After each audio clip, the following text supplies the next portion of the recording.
Good morning. Welcome to the live stream. Today is Sunday, September 28th.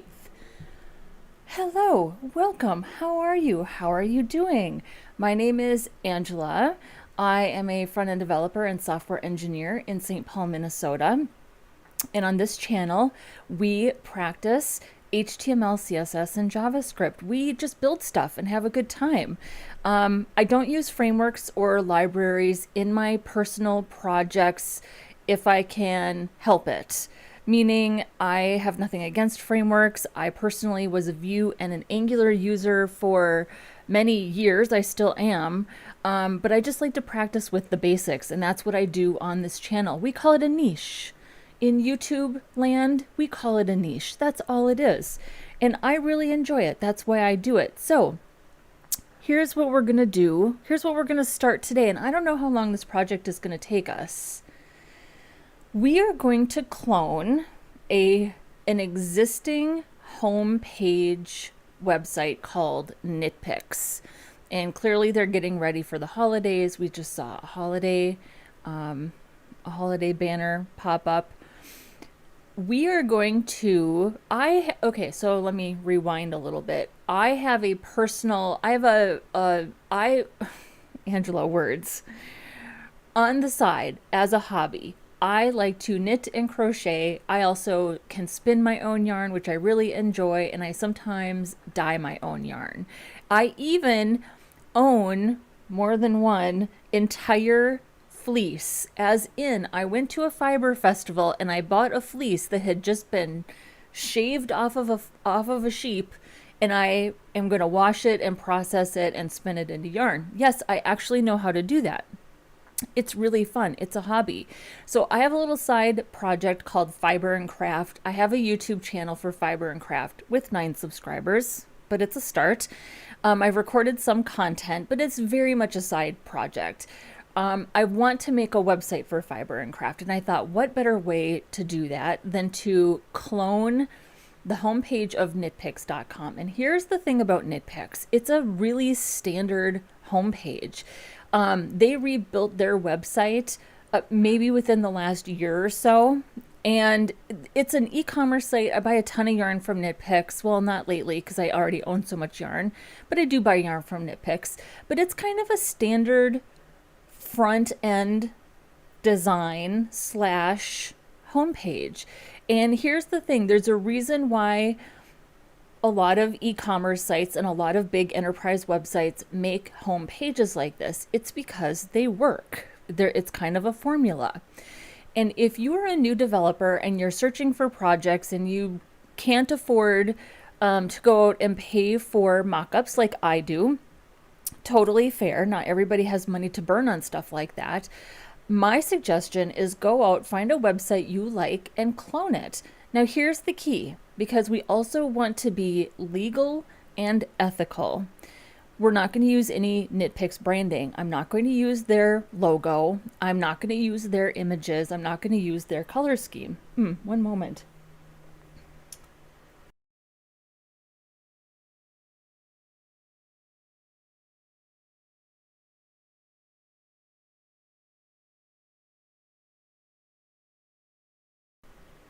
I have my own assets.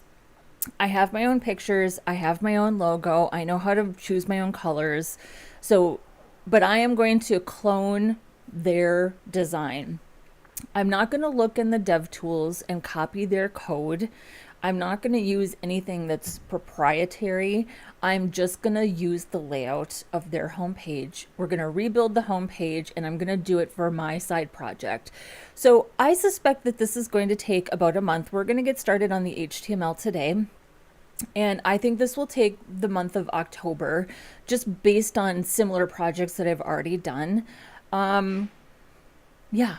And it's not like I reserve the right also to make different choices, to adapt things for my own needs. Something that's jumping out at me right now is this navigation. On scroll, we can see that navigation, right? You can see it there. We can see it there. although if you hover up here, it does change.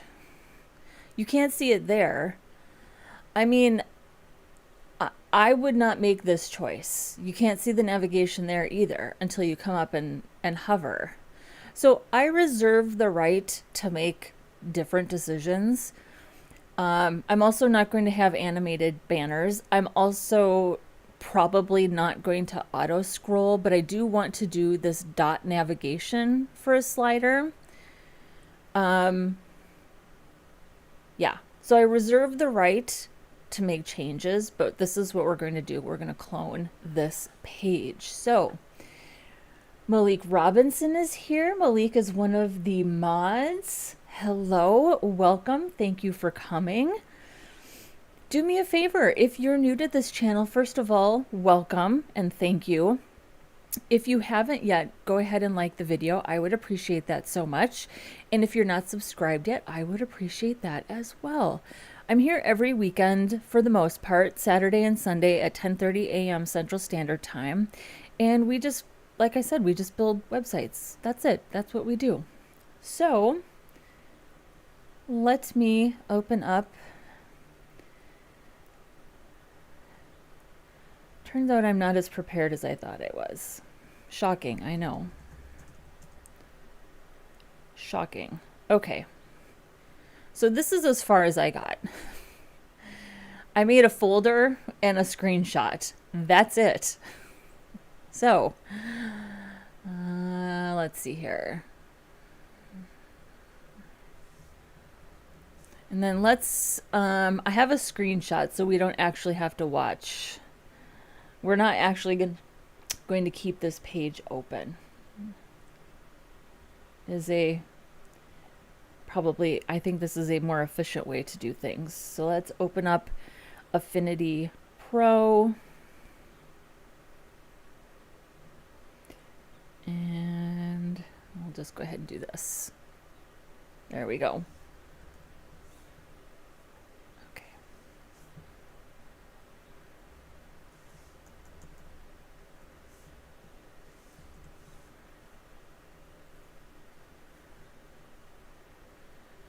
How do I adjust the width?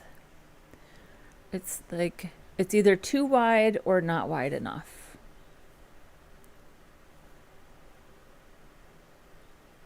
Nope. Okay, well, I guess it's just not going to be wide enough. I wish it was a little wider, but I think this is okay. So what do we have going on here? First, normally in the past, I've always just looked at our screenshots in preview, and that's pretty good. With our last project, the Instagram profile project that we finished yesterday, I took the approach of putting that in Affinity Photo so I could draw some guides, put some guides on the page. And the goal was that it would help me be a little more thoughtful about writing my markup, which in the past, I just found myself getting sloppy. Uh-oh, I'm going to sneeze. Hang on.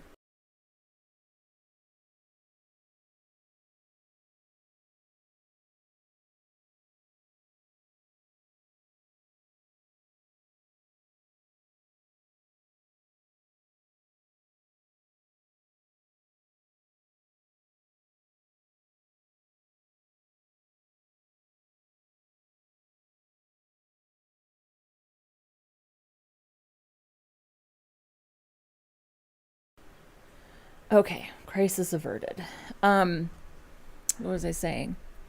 Oh yeah, Affinity.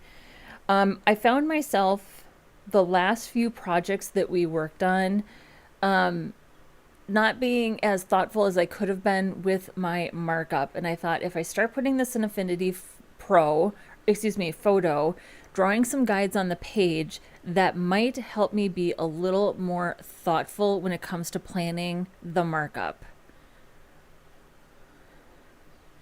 So just to get started, I'm just gonna add some containers here. And this also gives us a sense of like the sizing, right?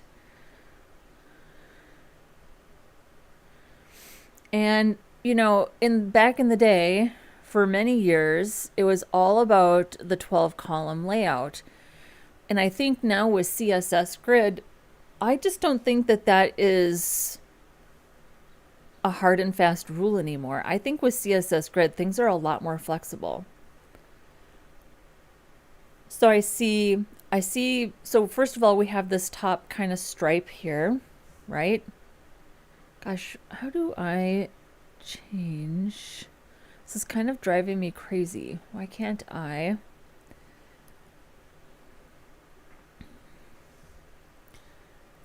There should be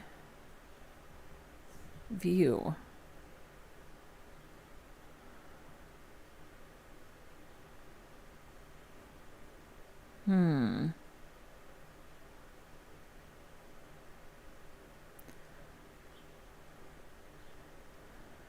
Zoom to width. There we go. That's what I wanted. Zoom to width. I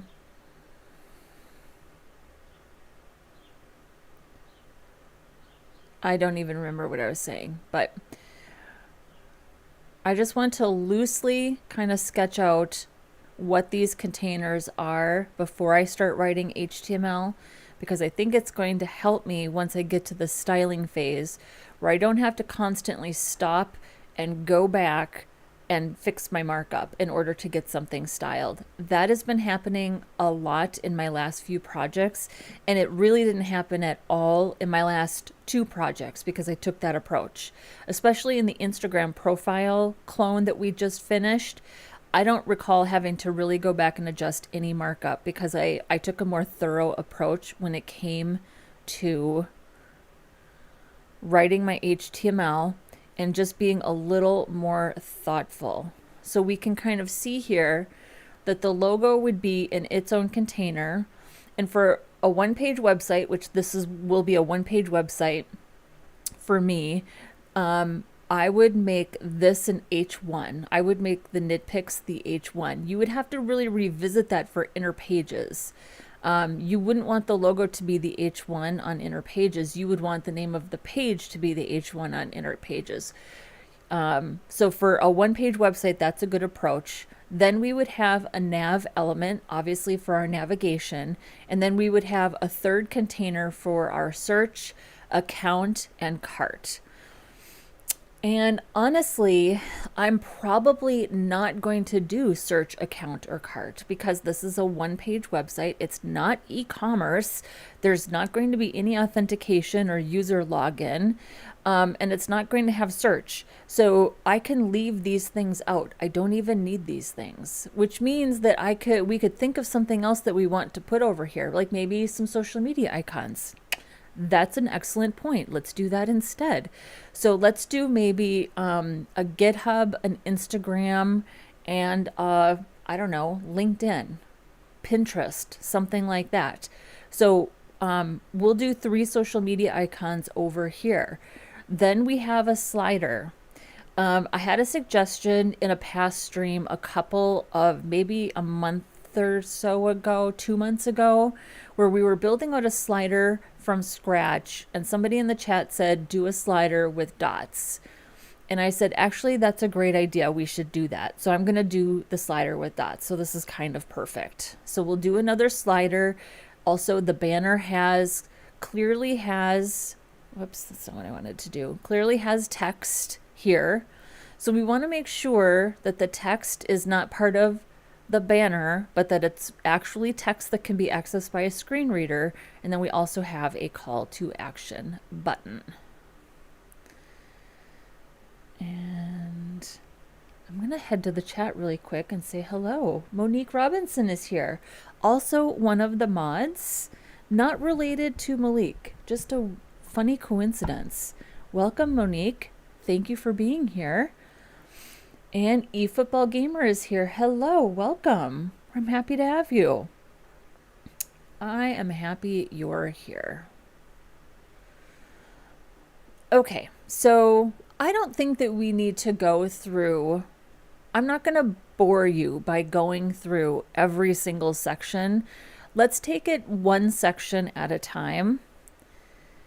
And the whole point of this is to just be really thoughtful. And I don't think that I rush through HTML. I think that for the most part, I'm pretty efficient. I work through HTML quickly and efficiently. But I am going to, for this, slow down a little bit because this is a site that I actually want to build and I want to go live.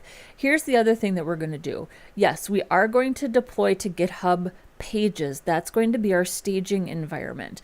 As a part of this particular series, I am also going to include the DNS and server setup on DigitalOcean because I know there are front-end developers out there who don't know the process to deploy. So I'm talking about FTP or rsync. You can use either one. I'm personally going to use rsync, so I'm going to teach you how to deploy from the terminal to a cloud server. I'm going to show you how I set up a cloud server on DigitalOcean. I'm going to show you how I set up the DNS settings because I do own the domain name fiberandcraft.com. So I'll show you how I set those things up and I'll show you how I get everything deployed. I'll show you what I deploy, like which files I deploy, because you don't deploy everything. Some things don't belong on a production server. So this is probably going to be a longer series, but I think it's going to be totally worth it to show you inception to deployment. I think it'll be worth it. So Waleed Rehman is here. Hello. Welcome, Waleed. Thank you for joining us. We're happy to have you. Yes, Malik. I'll be honest, Malik, I decided to do that because I had you in mind because I know you are a new developer and I know that deployment is probably new to you and DNS settings are new to you. And let me tell you, as developers, it's extremely powerful to understand how to manage a server and how to deploy to an actual production environment with a domain name. There's nothing like it. There's nothing like it. I want you to have this experience because it is so satisfying. So we're going to do it. Okay. Let's see here. And you know, it just occurred to me that I might not be as prepared as I thought I was. Let's see here. Oh, I do have a logo. Where are you?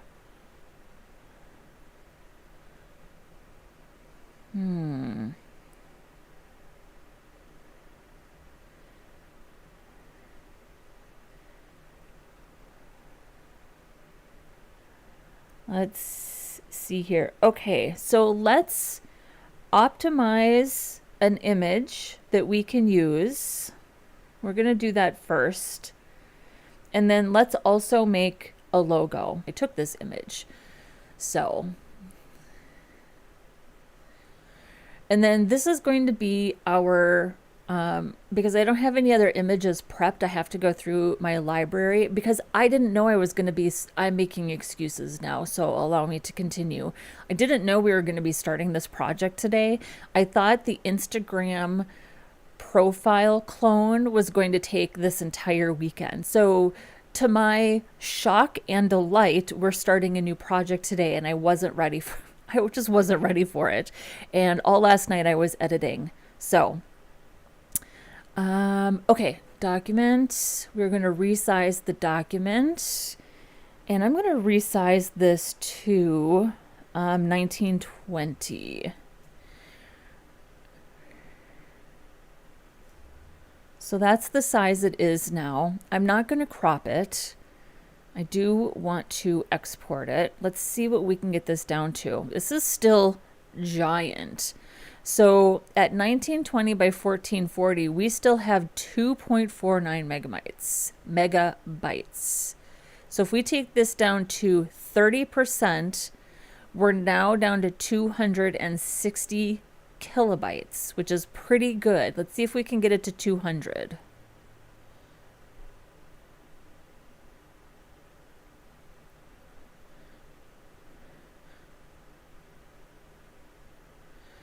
Yeah. So at 20%, we're down to 194, just under 200K. And I think for a hero image, that's acceptable.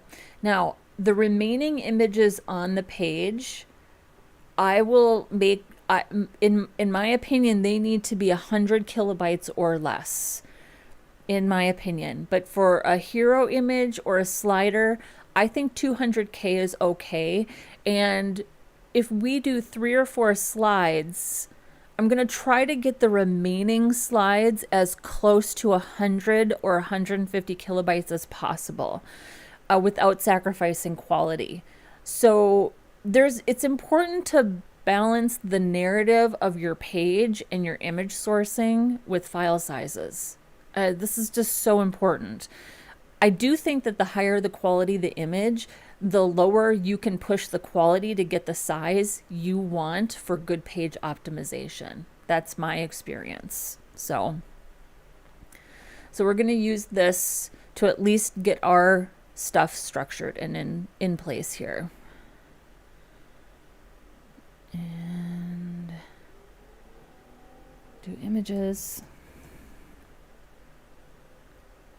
And I'm just going to say fiber and craft.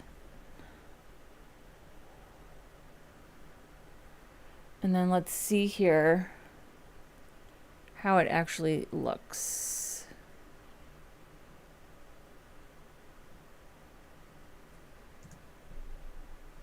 It looks fine. It looks fine. No problems whatsoever. Just under 200K. So that's the image we're going to use as we do our markup. And then I will work on more image sourcing from my own collection, because God knows I have 5 zillion pictures of my knitting, crocheting, and spinning. I just need to go gather them. So, and then let's also make a logo, an SVG. And Waleed says, excited for the deployment. Me too. I should do more deployment on this channel. And one of my goals for 2026 is to create more content, more project-based content around deployment. Because in my opinion, if you are a front-end developer who can't deploy your work, what is the point? First of all, seeing your work in the browser in a production environment with an actual domain name is wildly satisfying. But also, as front-end developers on teams, I need you to have a voice in the deployment process and the best practices of your teams. And if you don't understand Git and staging and branches and pull requests and code reviews and best practices around deploying to a production environment, when you do it, how you do it, and how you communicate with your team, you are not fully participating in what is happening on that team. So I am going to do more deployment related content coming up here in 2026 because I believe so strongly in it, and I know how wildly satisfying it is to understand that part of this job. So this is a great question. What skills helped you the most to move from junior to senior front-end developer? Honestly, deployment. Deployment. Because I could really participate in the conversations around getting things into production because I had a lot of experience in that.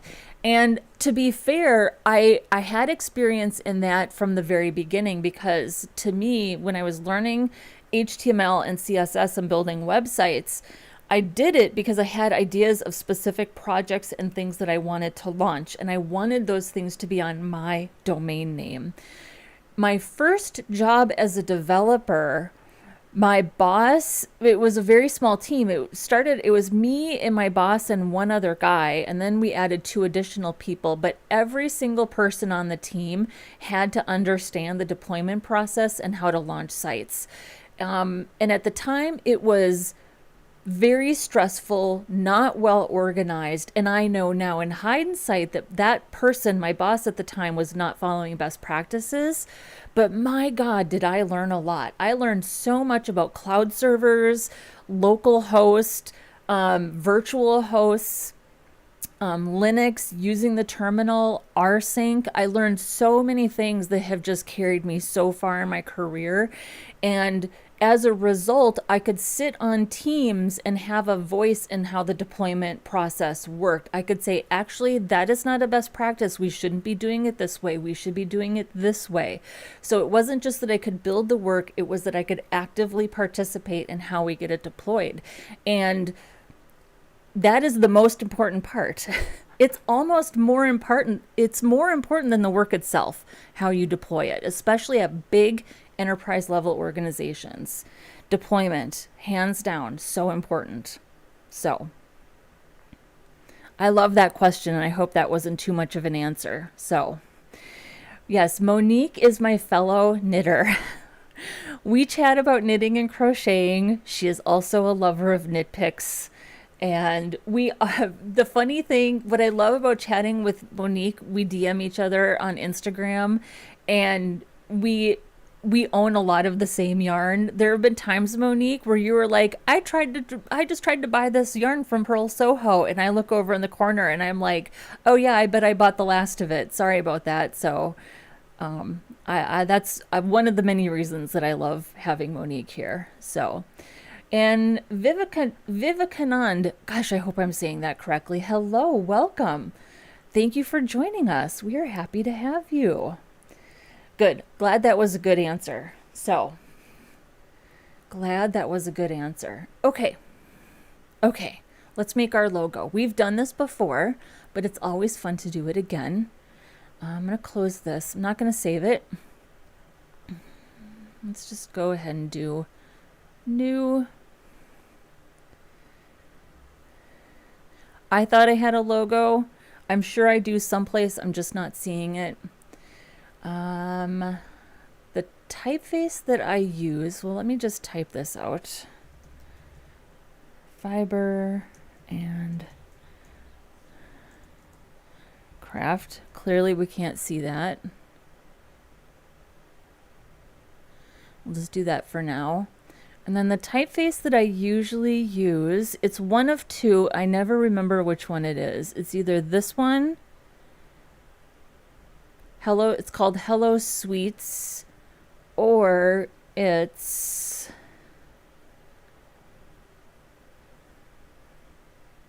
where are you?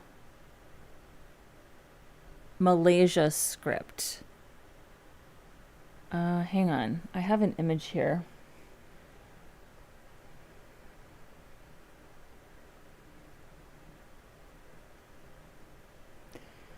Here is here's the image. It's not very big. I don't think it's, no, it's not that one. It's the other one. It's Hello Sweets. They're very similar.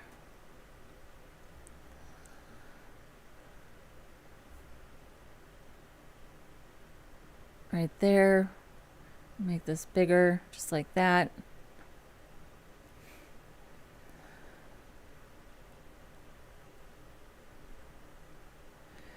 And then we're going to go text,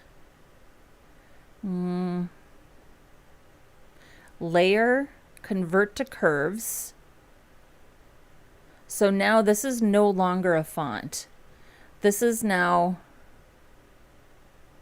has been converted to curves. So this is no longer a font. And here's why that's important. If you take a font and type it out, oh, and you know what? I have to adjust this, so I'm actually going to backspace. Now it's back to a font. I just Control Z'd because I have to adjust this here. If you take a font, type it out, and save it as an SVG, it's not a true SVG. It's XML with an inline style calling that font face. So you have to change it to curves in order to save it as an SVG, or the user won't actually see the typeface because they have to have that font installed. So I want to adjust this kind of kerning right here. So I'm going to, I think I can just highlight the R, and then I can come over here and adjust that. So do you see there what I did? This ligature right here on this R, I want it to blend into the ampersand.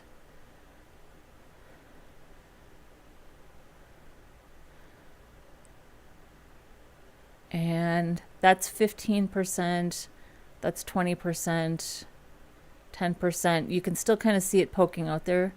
15%. I'm going to go with 20%.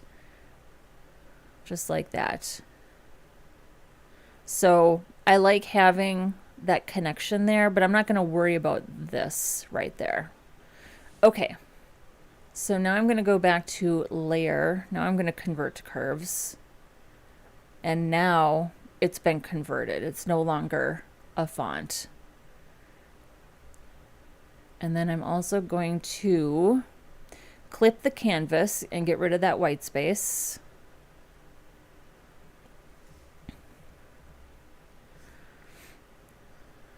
And then I'm going to export. I'm going to export as an SVG. You can see it's got the transparent background now. 34 kilobytes, perfect. And then I embed every SVG. I don't call them as images. So I'm just going to put this in the root. Fiber and craft.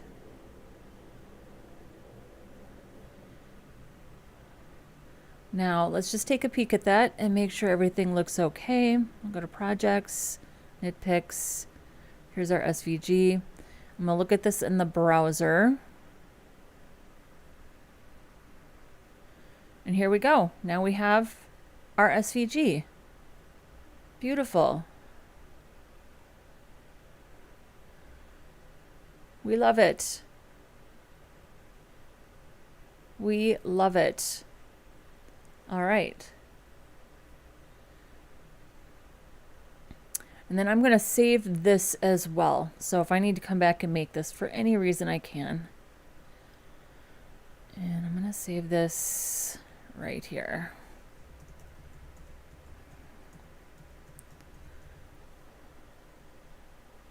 And that is our logo. All right. Oh, Malik. Ugh. No, I only see border radius on the buttons for this site. You win this time. Oh, I reacted too quickly. Oh, I lied. Yarn of the month has border radius. Well, what did I say when I started? I said I reserve the right. I reserve the right to... Oh, this doesn't bother me, though. This doesn't bother me. And also, these pill-shaped buttons, I'm glad we have pill-shaped buttons because I have a little formula for creating pill-shaped buttons. And also, this pill shape I do like. This doesn't bother me. What I don't like are kind of just generic rounded corners on things. So, oh, that's funny. I have to think of like, I don't know, I want to think of like a t-shirt design. Something that has to do with border radius. Too funny. Okay, so now we have our logo. I do also have a color palette, but we don't need to worry about that until we get to the CSS stage. So let's go. Oh, and okay, it's also worth mentioning that since this is going to be a one-page website, our navigation is going to link to the sections on the home page. And there is native HTML scrolling that you can implement. I know of it. I've never actually implemented it before. Correction, I've done it with JavaScript and jQuery, but I've never done the native on-page scrolling with HTML. So we're going to implement that and see how it works. So we are going to create navigation, but it's just going to scroll to sections on the page. So, okay, so let's get started. Let's write some HTML. And for now, I am going to put in some of the language that they have, and then we're going to replace some of the content next week. after I've had time to think of content, because I haven't written any yet. So here we go. Okay. So we're just gonna create our index.html. And you know what? We are not going to get through all of this HTML today. I think that I'm going to spend an hour working on HTML, and we're gonna call it good. And then I'm going to gather some more images and write some content for next week. And we should easily be able to finish our HTML next weekend and start writing CSS. So that's the plan. See, there we go. But I'm pretty excited about a project that is actually going to be a real deployed site. So, okay, so let's start with header, with the class of header, main, with the class of main, and footer, with the class of footer. And then in our header, let's see here. What was it? Option command 0. Option command 0. There we go.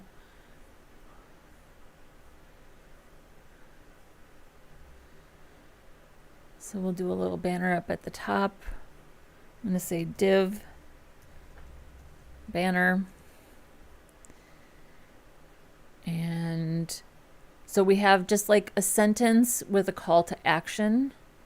Save up to 40% on your favorite Halloween colors.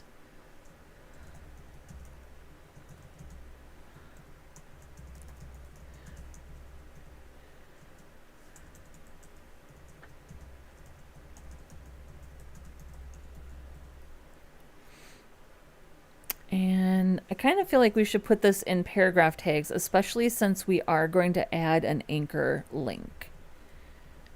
That feels semantic to me. Save now, shop now. And then let's, let me see here, HTML characters, character codes, right here.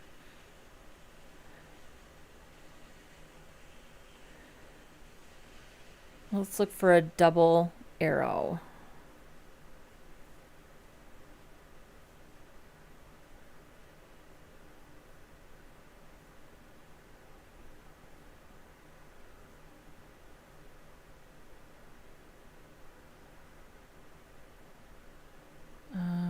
I know I've seen it here before.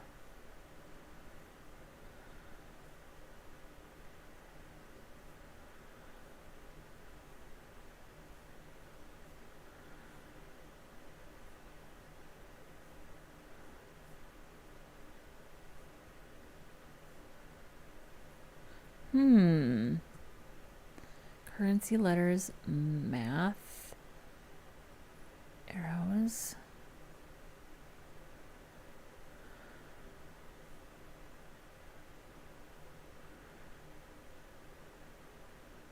Don't they have like a double greater than, or yeah, right here, right here. So this is I'm going to use the HTML code for this.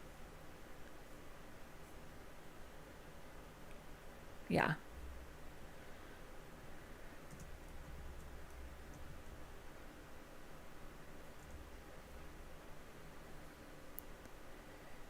And then I'm going to do another div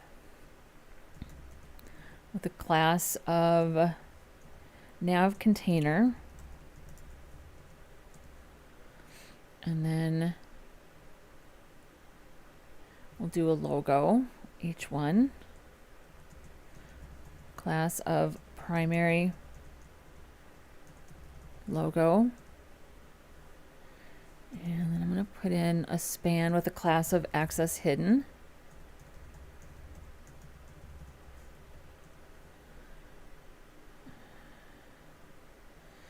And a couple things to keep in mind when you make an SVG with a tool like Affinity Photo, it's going to put in some extra things here that we don't need.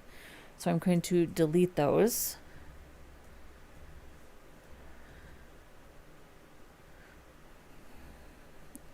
Well, we don't want that there. Just want that there. And then my SVG will be aria hidden true.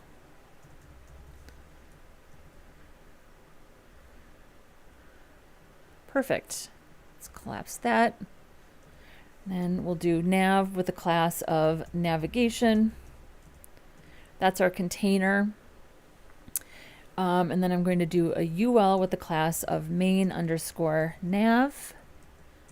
And then we'll do an LI with anchor links. And then these will be links that will anchor to sections on the page. So I'm just going to put in these names until I come up with my own. So we will update some content next weekend. How many are there? 1, 2, 3, 4, 5, 6, 7, 8, 9. Seems like a lot. Although Nitpicks is a big website. So kits and bundles. Kits and bundles, needles and hooks. Oh, Nitpicks has great needles. I have many Nitpicks interchangeable needle sets. They're very good. Patterns, books.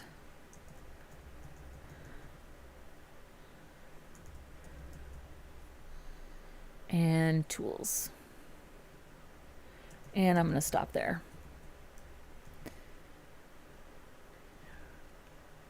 And then we're going to give this an ID of main nav, and then let's put in a button. They type equal to button, and we're gonna have to go and grab. Should we try to use maybe we can leverage some more symbols rather than using SVGs.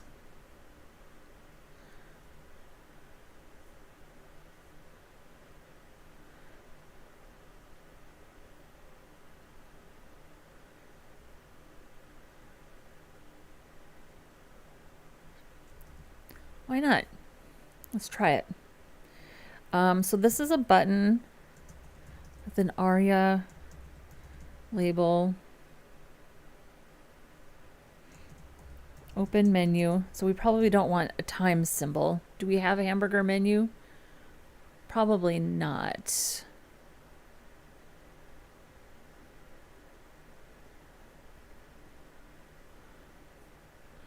Let's just grab one from Ionicon.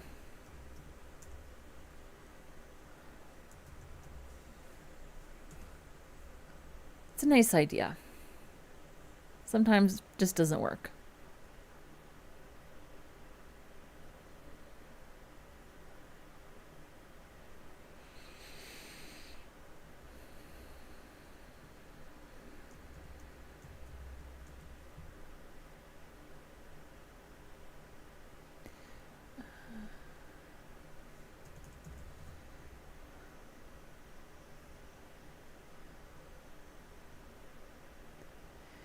And let's grab some of our branded icons while we're here. So I'm going to do LinkedIn.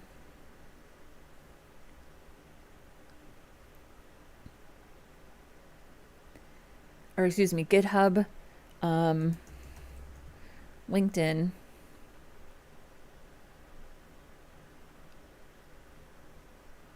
and Instagram.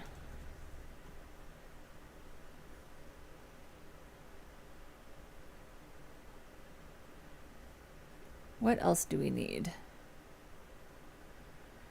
So we've got our icons, we have our logo. Let's grab Let's try to use some HTML entities. So I'm going to go back and grab an arrow for this.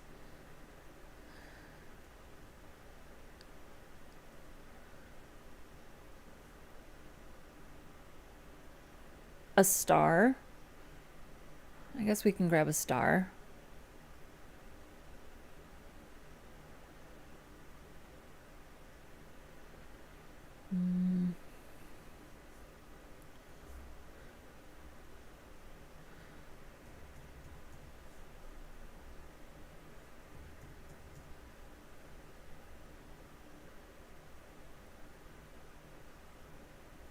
Sure. Sure, why not?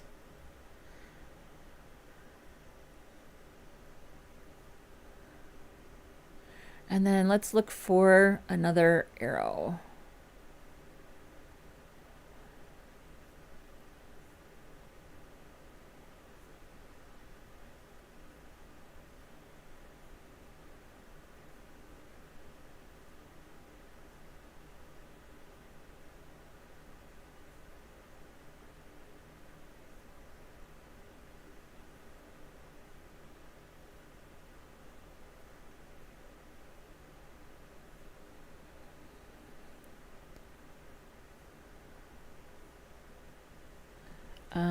Okay, I'm just going to use this. Right there. Well, we'll leave this open. I don't think we need this right now. We'll leave that open. So, but that's going to be our arrow. Okay, SVG. So we want, here's our menu.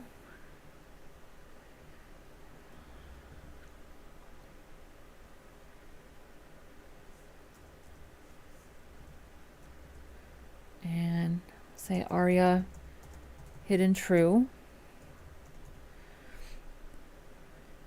And we also need to do aria controls. Whoops. Aria controls main nav. So it's a sibling element to the nav element, and we're just telling screen readers, hey, this controls the main navigation. We're also going to do aria expanded, and by default this will be false. So we will write JavaScript that changes aria expanded true to when this button is clicked, and on mobile the navigation is open. And so aria controls, aria expanded, aria label, type button, and then an SVG aria hidden true. Next, we're going to put a button inside the nav element, also with aria label. This is going to be close menu, and also type button. And I think these will also need a class. So usually what I like to do is I'll do one class that's unique, so open button, and then I'll say menu button. And then for this, I'll do a class that says close button, but also menu button. So I've got the option to style these together, but I've also got a unique class so I can target these with JavaScript. Usually I need to be able to target the open button with JavaScript, so we can do the click event and we can change the aria expanded attribute when it's open or closed. So there's that. Okay, so now the button inside the nav element doesn't need aria controls, and it doesn't need aria expanded because it is inside the container. So we don't need those things. We just need aria label close menu so people know what the button is for. So let's grab our outline, or our close outline rather, close SVG, and we'll say aria hidden true. So this is what it takes to have a mobile accessible navigation. And It's pretty straightforward. I mean, I feel like a couple months ago, I once and for all sat down and came up with a formula for a consistent, accessible, responsive navigation, and this works really well for me. So this markup works really well. It's easy to manage. The footprint in terms of JavaScript is very lightweight. I also will add just a tiny little script, so when that drawer is open, you can hit the escape key, and we'll go through and we'll test with keyboard navigation to make sure everything works the way it should, everything gets focused the way it should. So there's that. Okay, so the final thing that I want to add here in the header, so here's our nav container. Well, let's see here. We have the nav container, we have the H1, which is the primary logo. We have this button, which will be hidden on desktop. We have the nav element. And then right after the nav element, we're going to add this div. Actually, we're going to do another nav element just for the social media icons, because this is not e-commerce. I won't have search. There's no authentication. I'm going to instead put in social media links. That's also navigation. So we're going to do another nav element with the class of social. And this will also be a UL. And I'll do a class of main social. Whoops. Main social. And we'll do an LI with an anchor. I'm going to do a span with a class of access hidden. You know, I think, can we just put ARIA labels on anchor links? ARIA labels on a elements.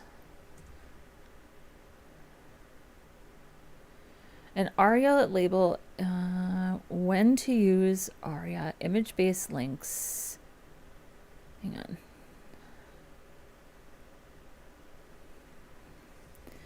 Because I usually do a span with a class of access hidden, but I'm honestly thinking that maybe I should just start putting ARIA labels on my anchor elements.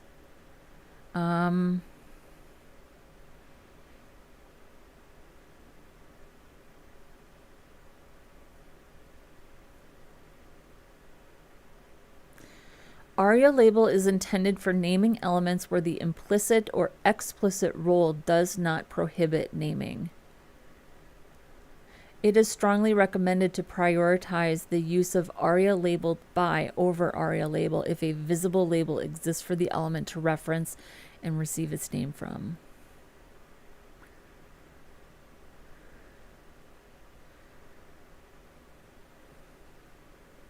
Not all elements can be given an accessible name.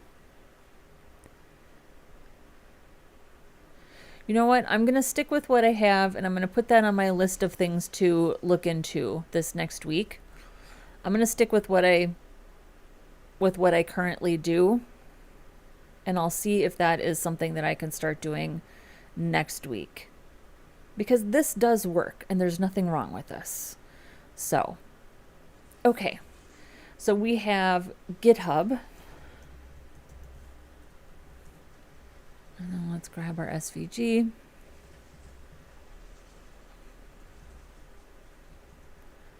And we'll do ARIA hidden. True.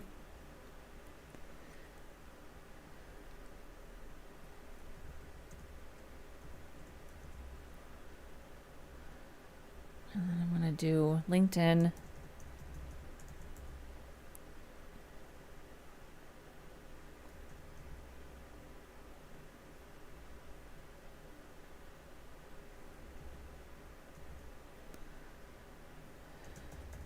Also ARIA hidden, true. And then Instagram.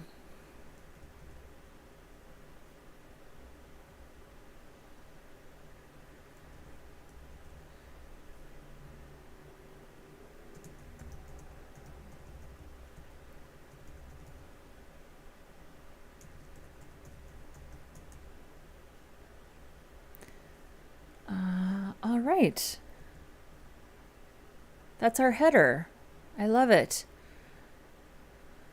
So we've got our H1, 2 nav elements, our button to open the mobile menu, our button to close the mobile menu. Looks good. All right. Let's start working on the main. I'm gonna see what's happening in the chat. So Paulo City Techverse says, why not use font awesome icons? Well, I do have, so I don't like using icon fonts just because I don't want to load an extra font. I do have, I did download the free Font Awesome icon pack, so I do have it and I do grab from it occasionally. I've just gotten into the habit of going to Ionicons because they just seem to have everything. And I do also, if I can find an HTML entity that just exists in the spec natively, I mean, I like doing this too. So I do different things on different builds, but I do tend to stick with Ionicons. Just habit. But I will say this, Ionicons doesn't have everything. They have a lot of things. They don't have everything. And when they don't have what I'm looking for, I do go to Font Awesome. So I have downloaded the free pack. So, and thank you. I think you're also complimenting my accessibility. So that is a big deal here. We take accessibility seriously. So there's that.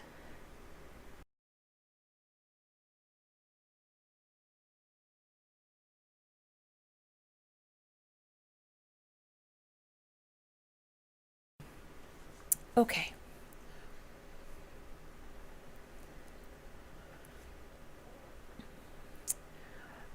So now our header is done. So the header is going to be the thing. Clearly when when we style this header, it's going to be fixed because it's going to overlap the hero section. But the hero section does belong in the main element, in my opinion. So that's what I'm going to do. But it's actually going to be a div, not a section, because sections need to have headers. And I'm not planning to have, or rather a heading, like an H1, an H2, something like that. Unless we want to have H2s rotating through our carousel. And then that would make, well, this would be a new section, so technically these could also be H2s, couldn't they? So if we go to nitpicks,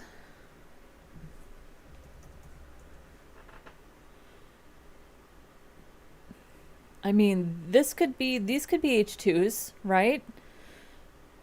12 weeks of gifting, mystery yarn packs, the holiday shop is open, yarn of the month, resilience premium knitting needles. Yeah, those could all be H2s. Okay, I can get on board with that. So we can do a section. You just can't do a section without any kind of heading. So we'll do a section with class of hero. And I'm going to do this like an unordered list. And let's just do 3.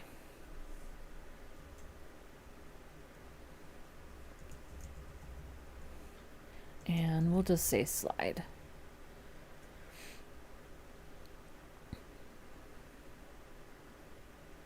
Yeah. And I'm going to put the same image in for now because I just don't have any other images. So I'm going to do a figure with the class of figure, and then we'll do an image. And I'm going to do images, fiber and craft, and we'll say colorful skeins of yarn on a tabletop. So that's going to be our slider, and I will grab extra images. And then inside each LI, we'll go ahead and do, we'll do an H2,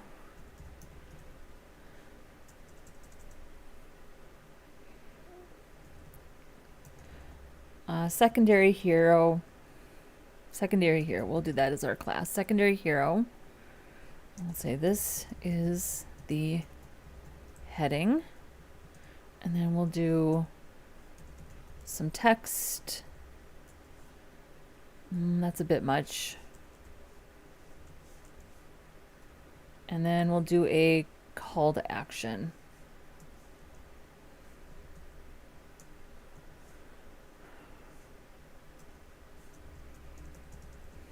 Shop now.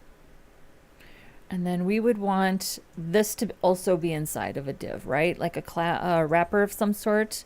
So we'll say hero text wrap.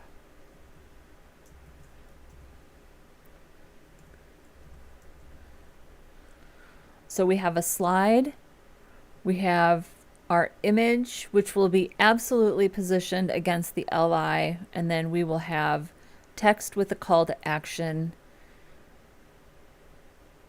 an H2, a paragraph, and a CTA. Yeah.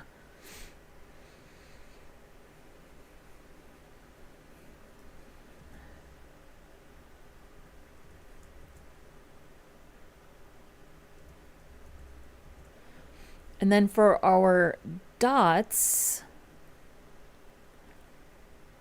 let's give this also a class, and we'll just call it hero slides. So we've got the hero slides, and then we've got the slide. And then we're going to need a separate UL for the dots. So we'll say slide dots.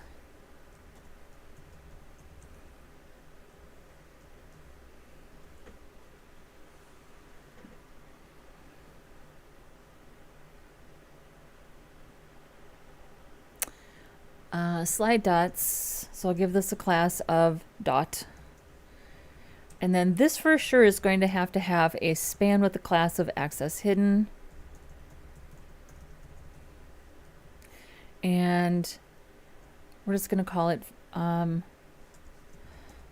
slide 1. We would probably want to put the name, well, no, if you're just counting, I think slide 1, slide 2, slide 3 is the way to go.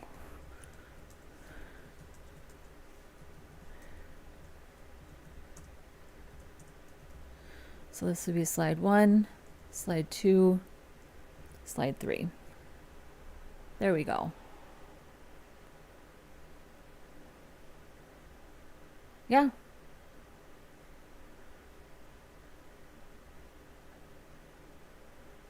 Are we forgetting anything else? I think that's it. I think that's it. All right, what's next?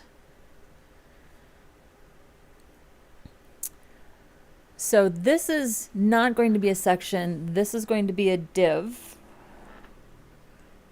This is going to be a div because the section doesn't specifically have a header, but each of these items does have a header, right? So yarn and fiber, needles and accessories, new, learning center, patterns, tools. Yeah. Those are, I would comfortably call those, I mean, we could, are they H2s or are they H3s?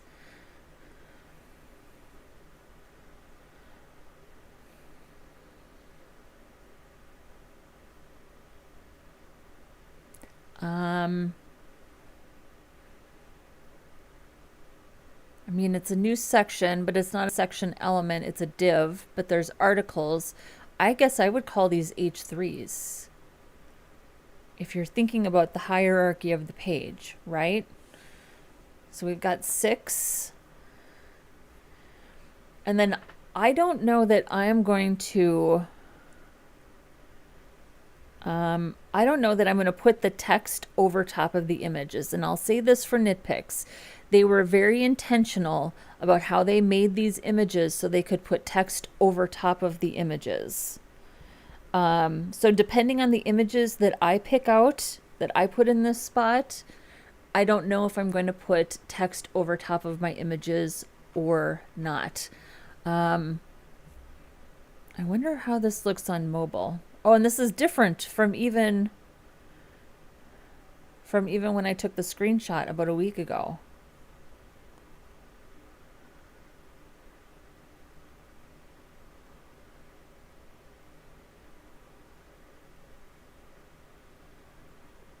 Yeah, I mean, I guess that holds up. I think they're kind of on thin ice here with some of this texture. But I can see that they were clearly very intentional with where they were putting that. The images they were choosing and where they were putting the... And it is text. Okay, so let's do a div, and we'll call this the card section. And then these are going to be an article with a class of card.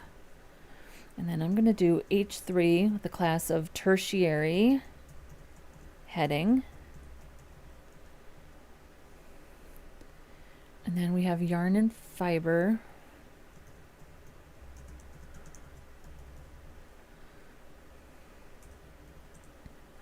And a call to action. And I'm going to put the call to action inside of paragraph tags because that just feels semantic to me. And everything is shop now with an arrow. Shop now. And what arrow did we decide to use? Right arrow.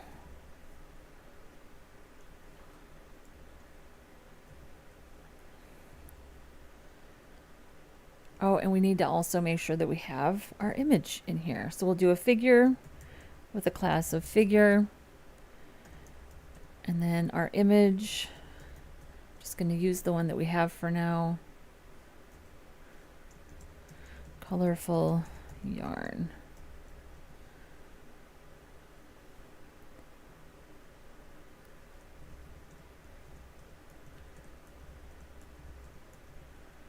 Okay, so we've got needles and accessories, new.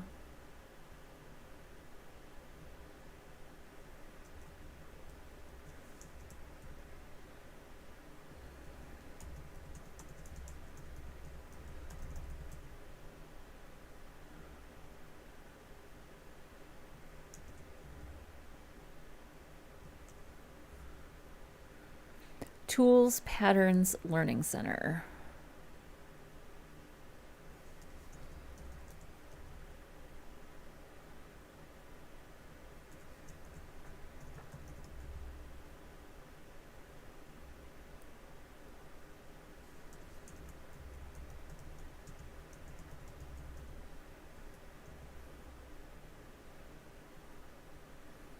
All right, so there's our card section.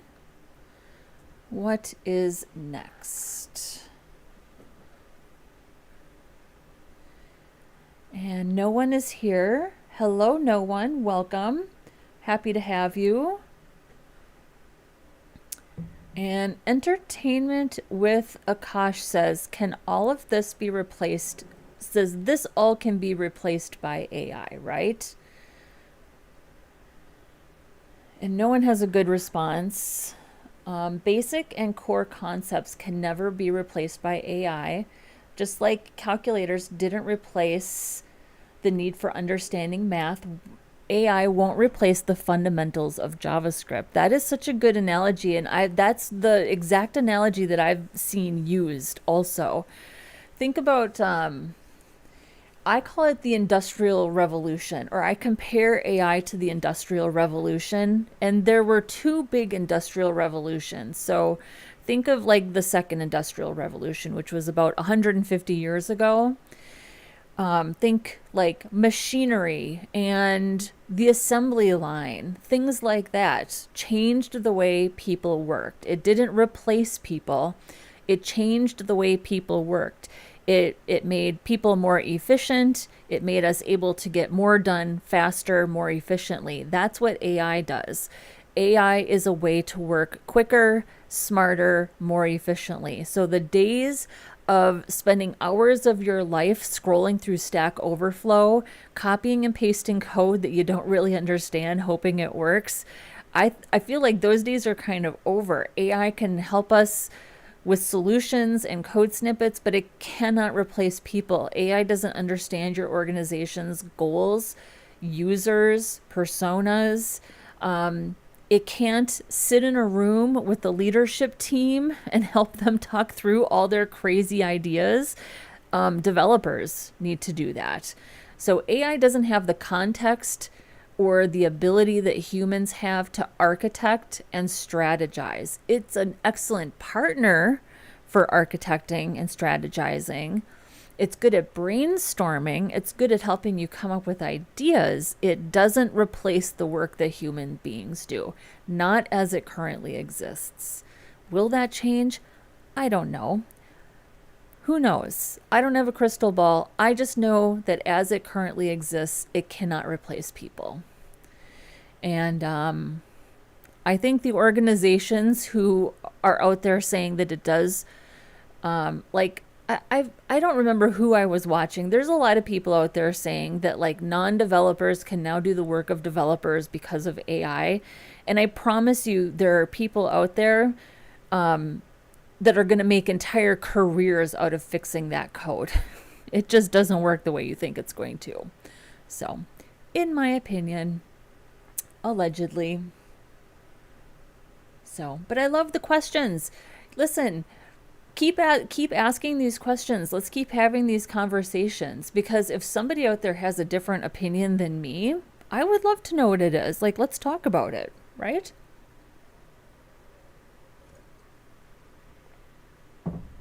All right. So now we have, so I would call this top yarns with a call to action. I would say this top yarns is like an H2, a header for a section. So I am going to put this in a section. This is, in fact, it's a really common pattern to have a heading, a description, a call to action, and then individual sections within that section. And so the Kotlin, the Dishy, the Barocco Vintage, and the sock yarn Melizos. I know that who this is. It's a Canadian influencer. This is her. I can't remember her name. Twin Stitches Designs.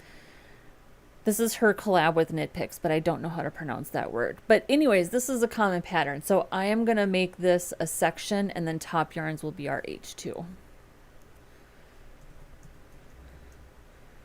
And do we have any other similar sections? We do. So this is a very similar section. The images are a different aspect ratio, but this is basically an identical section minus the description. So let's make sure that we style this in a way where the styles will apply to both sections pretty easily. So this, I'm just going to call this a 4-card feature.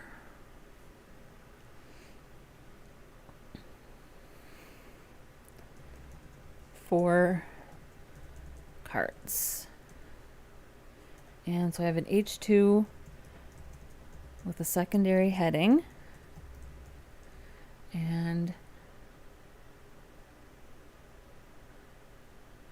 so I gave this H2 a class of secondary hero. So I'm going to give this one a class of secondary heading. Top yarns.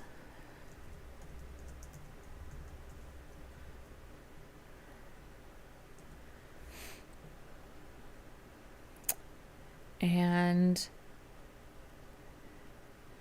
we would want, I think we would want top yarns and the description to be in a container, and we want the call to action to be in a separate container.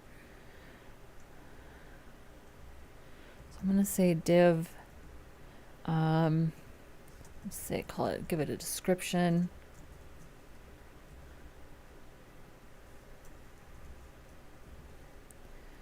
And then we'll put this in a paragraph tags.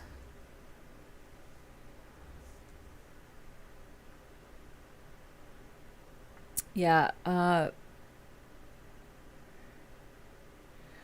so this is a good point. So what I'll probably do, it'll be 4 cards, but we could just put a separate class on the figure element, something like maybe, so maybe for this, which is square, we could just add a class to the figure called square. And for this, which is portrait, we could add a class called portrait. And then the aspect ratio would be different based on which class. But the overall layout would be the same.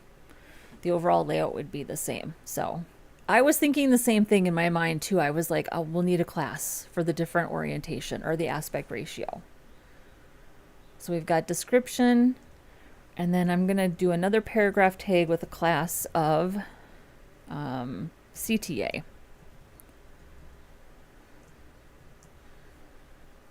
Shop category.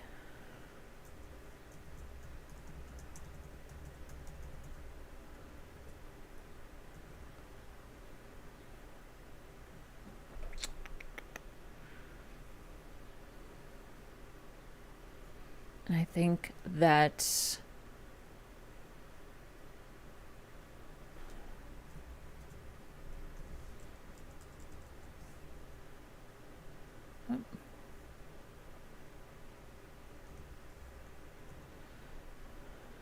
this also needs to be inside of a div. So we'll do description. I'm going to call this description. And I'm going to call this description wrap. So it wraps the whole thing. So now, when we're styling this, we can style this on the left and this on the right inside this container. And then we'll need another container for our grid. So we'll say div.grid. Whoops.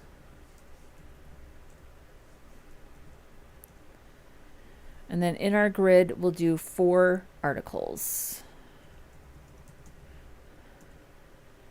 Grid item.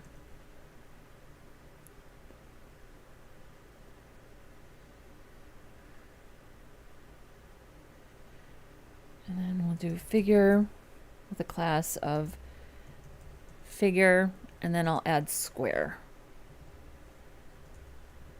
Just like that.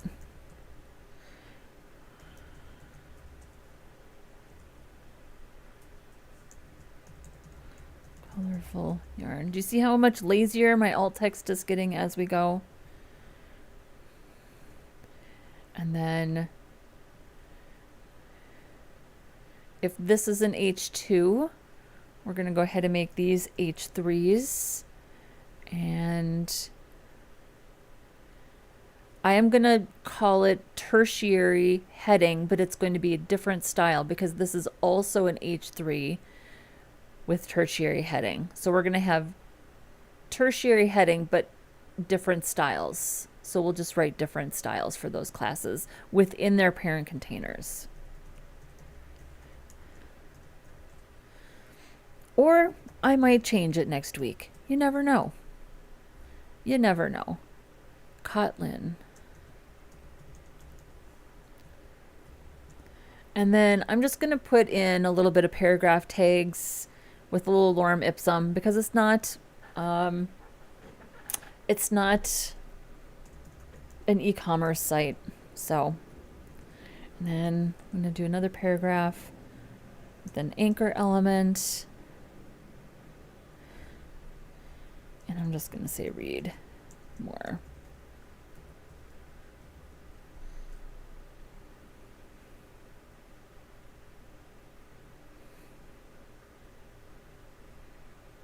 think that'll work.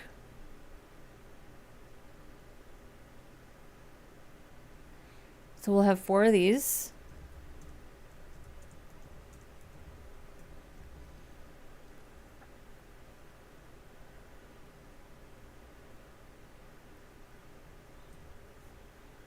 All right, now we have a full width banner. We might actually get this done. We might actually...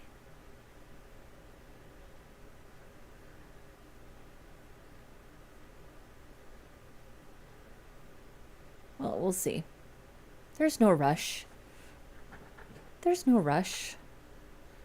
Okay, so we'll do another section. And then yarn of the month would be like our H2. I think I'm gonna skip this little, what do you call this? Flag, banner. I know there's a name for this. I can't think of it. I'm gonna skip that. This will just be a big, nice image. And then, so I'm gonna do an H2 with a paragraph and a call to action. Section, full width. And then I'm going to do an H2, secondary heading, yarn of the month.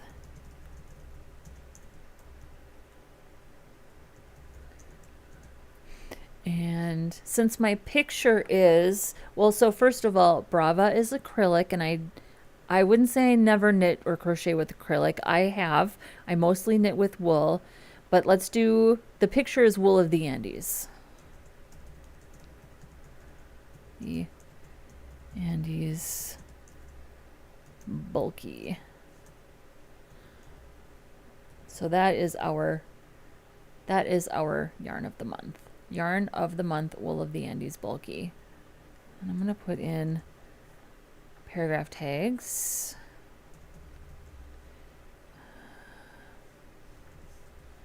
There we go. And then we'll do another call to action.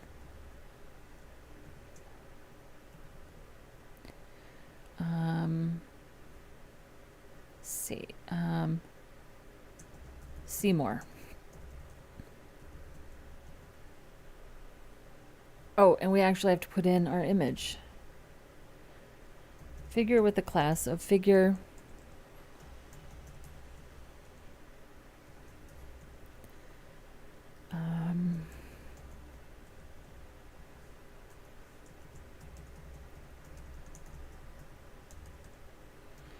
Colorful yarn. All right, there's our full width section. Well, actually, this needs to be inside of a container for styling, doesn't it? So we'll call this the pill wrap, because it does have a pill-like shape.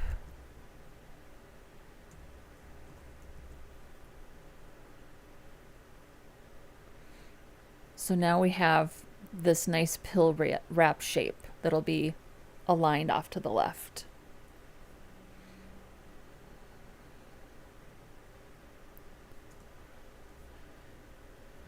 All right, and now we just have some links. 1, 2, 3, 4, 5, 6, 7, 8. So I'm going to style this like navigation, but and they're shaped like buttons. They are not buttons, they are links. So let's just do we'll do another section with an H2. So we'll do this, the links section. And we'll do an H2, secondary heading.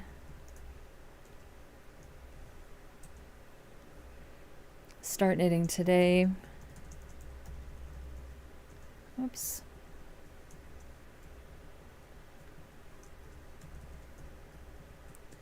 And then I'm going to put this in a nav element. So we'll do nav underscore links. And I think I'm just going to do anchor elements. I'm not going to put it in a UL because anchor elements are well, they're inline elements by default. We can change them to inline block for styling, but even as inline block, they're still going to line up really well. So that's a good organic way to deal with that. Acrylic yarns, alpaca yarns.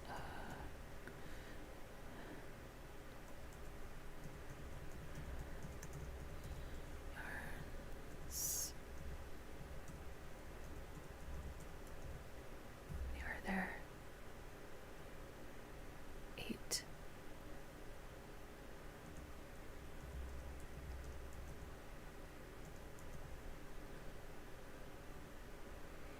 And I'm going to leave it at that. So that's our link section. Let's grab our 4 cards. This is basically going to be duplicated, except we're going to change this.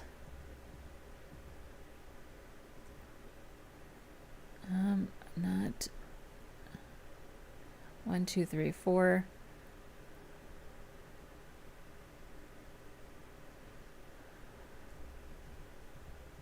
There we go. I'm going to change this to portrait so we can make sure that we have a different aspect ratio on this section. Honestly, you know what we should do is, rather than putting it on the figures, let's just put it on portrait.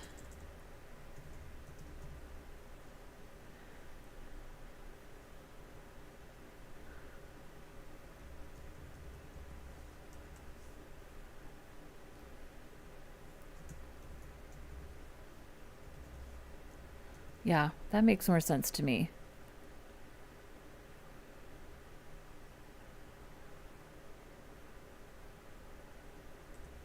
What's next?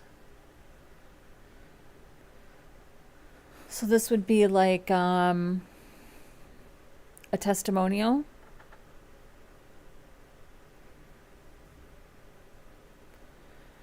And I'm going to do a div because this doesn't have a heading.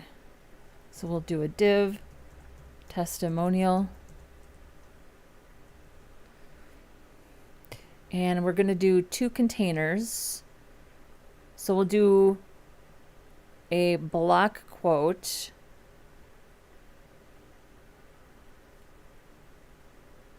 What else can a block quote have?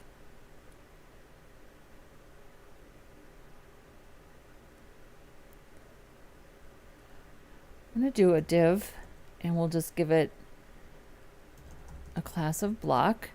And then I'm going to do a block quote with paragraphs.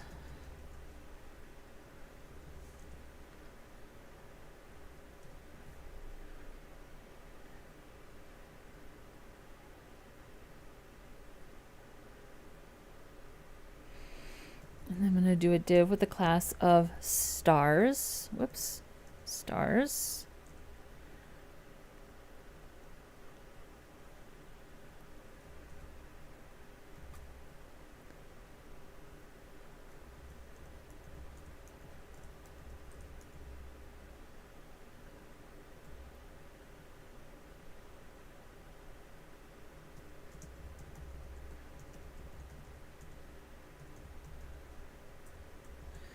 So here's our stars.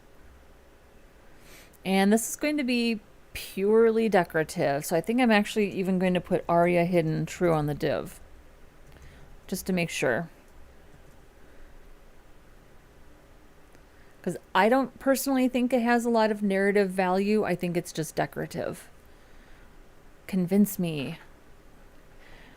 And then I'm going to do a site with an M dash.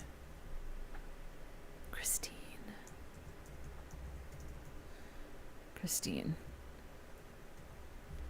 And then what? And then we have another call to action.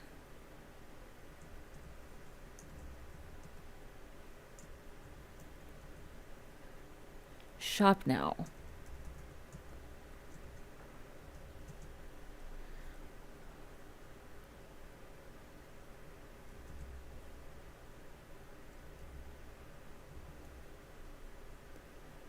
And then we're going to do a figure next to it. Figure with the class of figure with an image.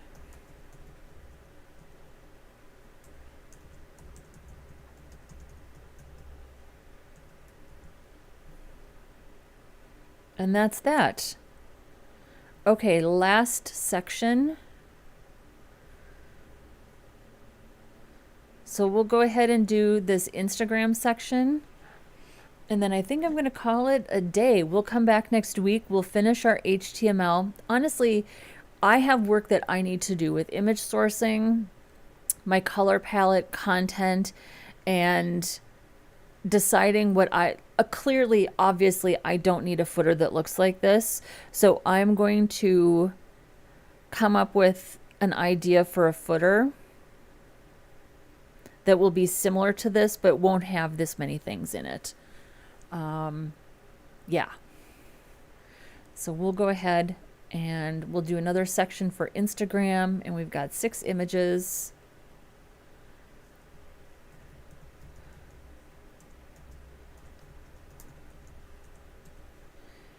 And I kind of just want to steal. Let's see here. I'm just going to steal something.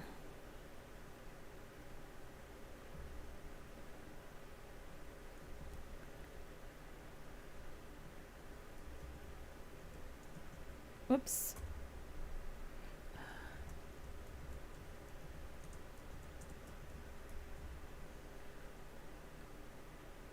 So here is our Instagram section, and then we'll put in an H2 secondary heading. Follow us on Instagram. Visit us on Instagram.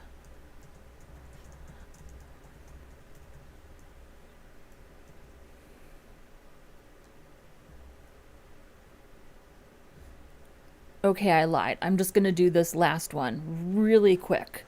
Really quick. And then we'll do the footer and start styling next week. So we'll do section. About us. I can't believe we got this done today. I can't believe we got all this done today. This is crazy. Okay, so I'm going to put the logo.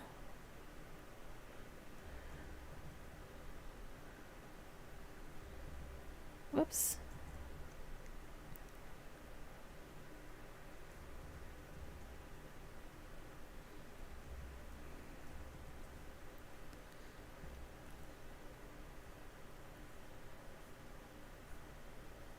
My God, it's a huge logo. Okay. Aria hidden, true. Let's go ahead and collapse that. And I'm going to do an H2 secondary heading. About us. This is going to be such a fun website. I'm excited to build this. And then we'll do a paragraph. We'll do another paragraph with an anchor element. Learn more.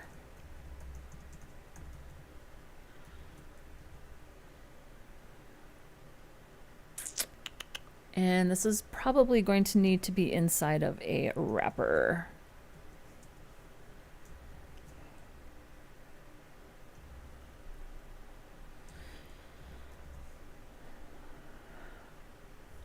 Is there anything else I forgot to put inside a wrap? I think I forgot to put a wrap around. So this doesn't need a wrap. I think this will need a wrap. This will need a wrap.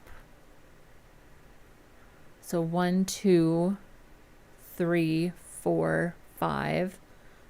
I think this will need a wrap. Yeah, I'm going to do that really quick.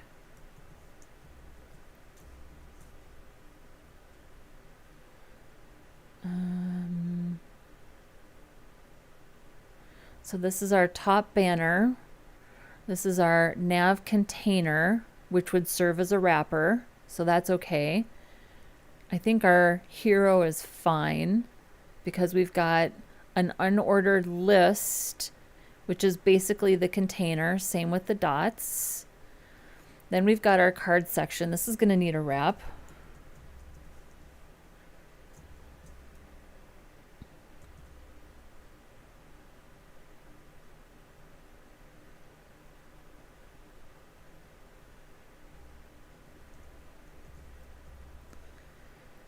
And then this is also going to need a wrapper.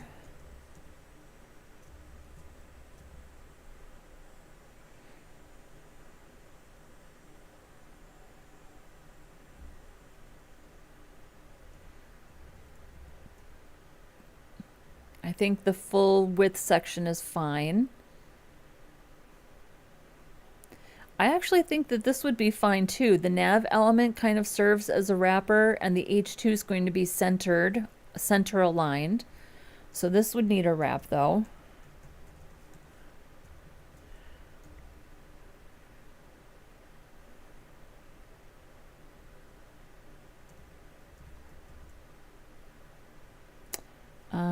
This is going to need a wrap.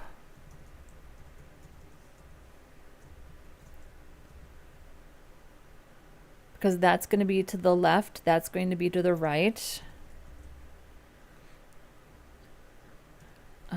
I think that just these images are going to need a wrap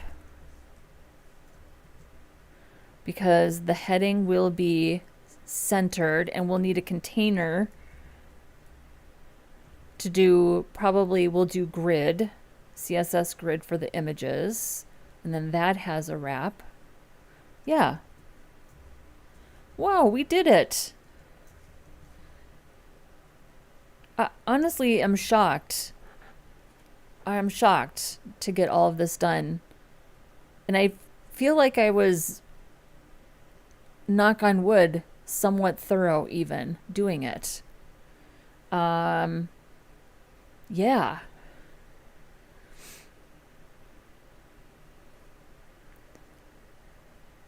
Oh, it looks like we have some good comments in the chat. No one says, I think AI can push us to think critically every day instead of repeating tasks. For example, rather than fearing it, we can use it to solve real problems like food production. Yeah, I mean, AI is, I am honestly shocked sometimes because I use AI a lot for strategy and just coming up with ideas or different ways to think about things. And I totally agree that it can help us just think more critically and come up with better ideas. I totally agree with that.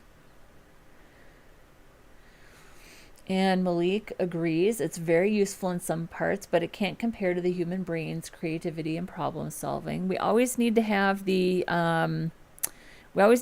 humans, don't we? Uh-oh. Nightbot just iced you for no reason. Oh, I think the mods are getting used to the commands with Nightbot. So I think Nightbot's working really well for us so far. We had one day where Nightbot was totally spamming the chat. That was the first day I used it, but I think we've like gotten it figured out. So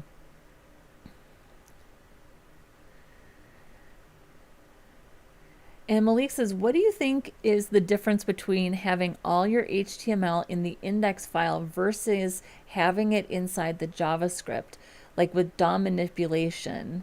Which do you think is more reliable? Well, if for some reason your JavaScript fails, which that happens, right? If it encounters an error, it can just stop and nothing gets rendered. So I think if there's an error or something critical happening in your JavaScript and you are relying on your JavaScript to render the DOM, that could be a reason to not use it. But so I personally don't love having my markup in my JavaScript. I do it when I need to. So if I'm dynamically putting data from an API into my page, I don't have a choice. You have to render that through JavaScript. Just be really careful when you're doing your QA to make sure that you have fallbacks in, right? So if something happens, you have a way to fall back, or you're catching errors, or you're putting in checks to make sure that if something doesn't exist, everything doesn't fail. So, oh, and somebody said you have a typo in just above show to shop.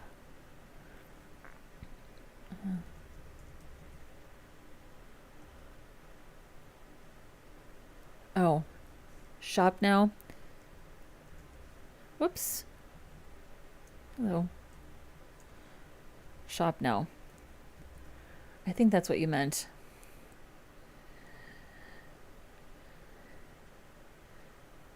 Malik says, I really like writing the HTML in the JavaScript, then just calling get the HTML structure function. Yeah.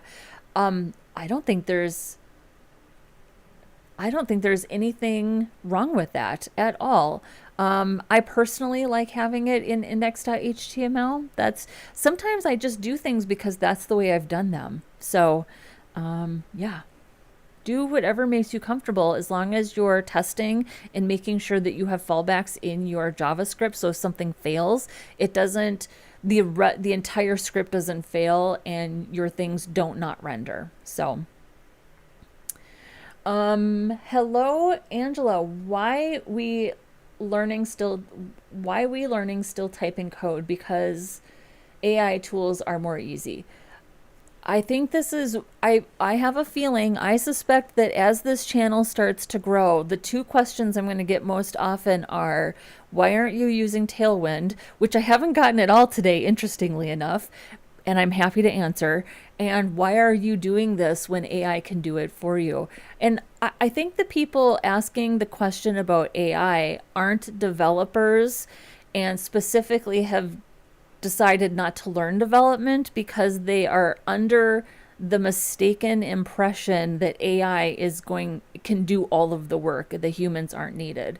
So for Jimmy's epic, my best answer is that yes, AI can output code, but it doesn't replace a human. It doesn't replace strategic thinking, and human beings still very much need to do this job.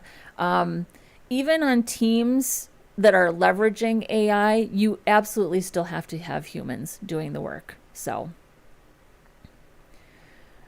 and so PacMax says, I think it's totally effect on accessibility. I'm not sure exactly what you're referring to.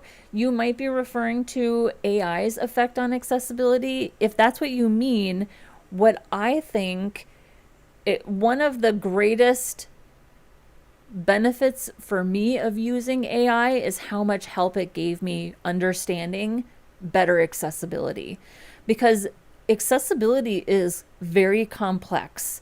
There's a lot to know, and AI really, really helps me make sure that I'm keeping it simple, but also accessible. So, yeah, we love it. Thank you, Malik. Thank you. This is such a good point, and I want to make sure that I'm getting it across to people. We love AI around here. People and AI make a great team. Malik, formerly known as Go Elmo Go, so beautifully stated. We don't want to give anybody the impression that we don't like AI. We just understand what AI can and can't do and how important the humans still are. So why do people think that AI can do everything? Here's how I choose to think of it. Not that I don't ask myself the same question, but here's how I choose to think of it. I think the people who ask those questions, I'm speculating, are maybe people who thought about learning development.